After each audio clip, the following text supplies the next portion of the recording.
அஸ்ஸலாமு அலைக்கும். வணக்கம், குட் ஈவினிங். நாங்க இன்றைக்கு விளையாட்டு பயிற்றுவிப்பாளர்களுக்கான முதலாவது வினைத்திறன் தான் தடை பரீட்சை ஏற்கனவே முதலாவது தரம் நடந்திருக்குது.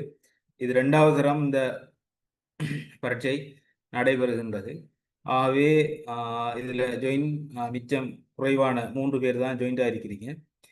நிறைய பேர் இதில் ரிக்வஸ்ட் ஒன்று கொடுத்துருந்தீங்க, அந்த கிளாஸை ஸ்டார்ட் பண்ணணுன்ற மாதிரி. அப்போ உங்களுக்கு தெரியும் நீங்கள் இதுக்கு முதல் ஜாயின் பண்ணீங்கன்னு தெரியாது. கடந்த முறை 3 பாடங்கள் உங்களுக்கு நடக்க இருக்குது. ஒன்று நிதி அலுவலக முறைமை, அடுத்தது நிதி கணக்கீட்டு முறைமை, அதே போன்று விடயம்சார் அறிவு. அலுவலக முறைமை, கணக்கீட்டு முறைமை தான் நிதி பிரமாணங்கள் தொடர்பான அடிப்படை அறிவு, எஃப்ஆர் தொடர்பான அறிவு. அப்போ இது எல்லாம் 1 ஹவர் இந்த 2 ஹவர்ஸ் பேப்பர். விடயம்சார் அறிவு 1.5 மணித்தியாலம் தரப்பட்டிக்குது. ஆகவே கூடுதலான பரீட்சார்த்திகள் நீங்கள் இந்த விடயம்சார் அறிவில் நிறைய பேர் பாஸ் ஆகிருக்கிறீங்க, இந்த சப்ஜெக்ட் தொடர்பான இது. ஆனால் இருந்தாலும் இந்த அலுவலக முறைமை சம்பந்தமாக, நிதி பிரமாணம் அறிவு சம்பந்தமாக நிறைய பேர் கடந்த பரீட்சையில் எங்களோட கிளாஸுக்கு வந்தாக்கள் மேக்சிமம் நான் நினைக்கிறேன் ஒரு 80% பரீட்சார்த்திகள் சித்தி அடைஞ்சிருந்தாங்க. காரணம் என்னென்னா, அந்த கிளாஸுக்கு சரியாக அந்த தந்த நோட்ஸுகளை சரியான முறைக்கு படிச்சுட்டு போய் எழுதினாக்கள் உண்மையாக சித்தி அடைஞ்சாங்க. அப்போ இது உங்களுக்கு ஃபர்ஸ்ட் டைம் இருக்கலாம், அல்லது திருப்பி செகண்ட் டைம் இருக்கலாம். ஆகவே இந்த எக்ஸாமுக்கு வகுப்புகள் தொடர்ச்சியாக நடைபெறும். இன்னமும் கூட எக்ஸாமுக்குரிய க்ளோசிங் டேட் ஆகலை. கிட்டத்தட்ட நான் நினைக்கிறேன் செப்டம்பர் 10ஆம் தேதி தான் உங்களோட எக்ஸாமுக்குரிய க்ளோசிங் டேட் ஆகுது.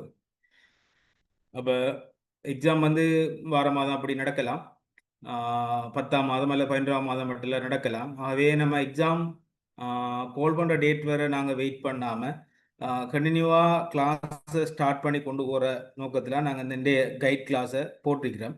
அப்போ உங்களுக்கு தெரியும் இந்த அலுவலக முறைமை சம்பந்தமாக இப்போ நீங்கள் ஒரு பாடசாலையில் ஃபிசிக்கல் எஜுகேஷன் கோச்சாக இருக்கிறீங்க, நீங்கள் மைதானங்களில் கள இதில் வேலை செய்யக்கூடிய நீங்களாக இருப்பீங்க, அல்லது பாடம் சம்பந்தமாக கற்பித்தல் நடவடிக்கையில் ஈடுபடக்கூடியதாக இருப்பீங்க.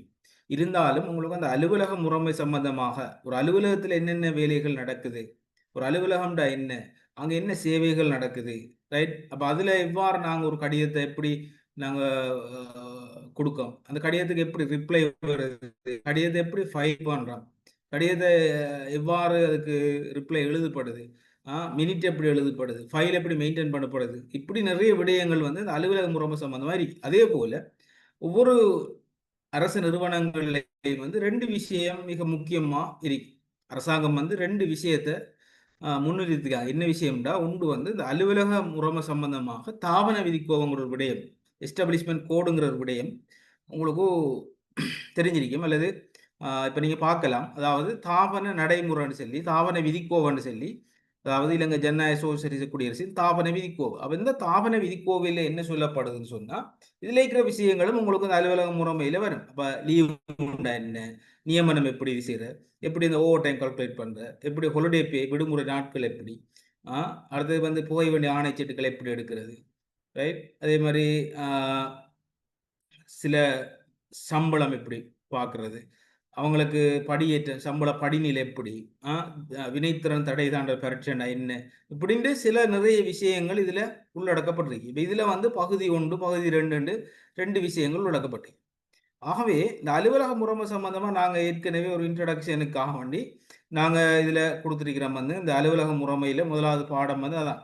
அப்போ அதில் கோட்பாடுகள், அலுவலக தொடர்பான கோட்பாடுகளில் முக்கியத்துவங்கள் என்ன, எப்படி அதை பயன்படுத்துறது, புரிந்துணர்வு, கோவை பரிமாற்றம்னா என்னங்கிற விடயம் எல்லாம் நான் இதில் ஸ்ட்ரக்சராக போட்டிருக்கிறேன். ஆகவே இது இந்த அலுவலக முறைமை, அதே போன்று இந்த நிதி பிரமாணம் தொடர்பான அறிவுங்களை உங்களுக்கு எஃப்ஆர் தொடர்பான ஒரு நுழைஞ்சொன்று கட்டாயம் தெரிஞ்சிருக்கும். அப்போ எஃப்ஆருங்கிறது என்னென்னா, இப்போ நீங்கள் ஸ்கூலில் கட்டாயம் நீங்கள் இந்த கற்பித்தல் நடவடிக்கையோட ஈடுபடுறதால உங்களுக்கு அது தொடர்பான ஒரு அறிவு இருந்திருக்க மாட்டேன். ஆகவே உதாரணமாக பாடசாலையை பொறுத்த வரையில் சில அறவீடுகள் மாணவர்கள்ட்ட இருந்து அறவிடுவாங்க. வசதி கட்டணம் என்ன அவ்வாறான வசதி கட்டணங்கள், ஏனைய வருமானங்கள் அறவிடப்படும். அதே மாரி பாடசாலைக்கு செலவுகள் இருக்கு. அப்ப இந்த வருமானங்கள் என்ன முறையில, செலவுகள் என்ன முறையில, அப்ப நிதியோட தொடர்பான விடயங்கள் தான் நாங்க இந்த நிதி பிரமாணத்துல படிக்கிறோம். அப்ப அதுக்குன்னு ஒரு நிதி பிரமாணம் இருக்கு.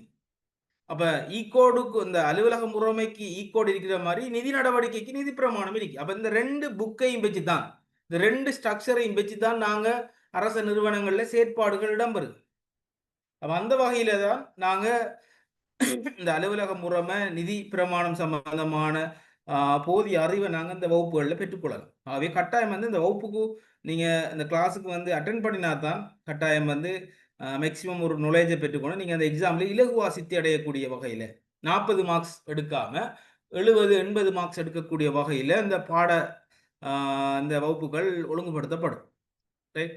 அதேபோல வந்து உதாரணத்துக்கு நான் சொல்றேன் வந்து உங்களோட கெசெட்ட பொறுத்தவரையில வந்து இந்த அலுவலக முறைமையில என்ன இருக்கு? அலுவலக நடைமுறை தொடர்பான கோட்பாடுகள், அதேபோன்று அந்த கோட்பாடுகள்ல முக்கியத்துவங்கள், அலுவலக நடைமுறைகளை பயன்படுத்துவது தொடர்பில புரிதல்கள், அதேபோன்று கோவைப்படுத்தல்கள் போன்றவைகள் இந்த அலுவலக நடைமுறைகள், அலுவலக முறைமையில காணப்படுது. அதே மாரி இந்த நிதி பிரமாணங்களுக்குகள வந்து இந்த நிதி பிரமாணத்தில வந்து இந்த எஃப்ஆர் 1, 2, 3, 4, 5 அத்தியாயங்கள்ல அதாவது திரட்டு நிதியம், வருடாந்த செலவு மதிப்பீடுகள், வருமான மதிப்பீட்டுக்கு அமைய செலவு செய்வதற்கான அதிகாரங்கள், செலவு கட்டுப்பாடு தொடர்பான அறிவுகள், நிதி கட்டுப்பாடுகள், கணக்கு கிடைப்பனவு மற்றும் செலுத்துகை தொடர்பான சாதாரண புரிதல்கள் போன்றவைகள் இதில உள்ளடக்கப்பட்டிருக்கு. அப்ப விடயம்சார் அறிவு கூட இந்த பாடத்திட்டத்தில உள்ளடக்கப்பட்டிருக்கு. அப்ப அது அந்த பாடம் நீங்க எடுக்கிறேன்னு சொன்னீங்கன்னா, அதுக்குரிய வளவாளர் வந்து அ இணைவார்ன்னு நினைக்கிறேன். அவருக்கு அந்த கவரேஜ் பிரச்சனைன்னு சொன்னாரு. அவர் களம்பில நிக்கிறேன்னு சொன்னாரு. அப்ப அதால ஆ அந்த சப்ஜெக்ட் எடுக்கக்குள்ள அது தொடர்பான நாலேட்ஜ் வந்து உங்களுக்கு அதில கிடைக்கலாம். கூடுதலான பரீட்சார்த்திகள் இந்த அலுவலகம் நடைமுறையும், நிதி பிரமாணம் தான் கூடுதலா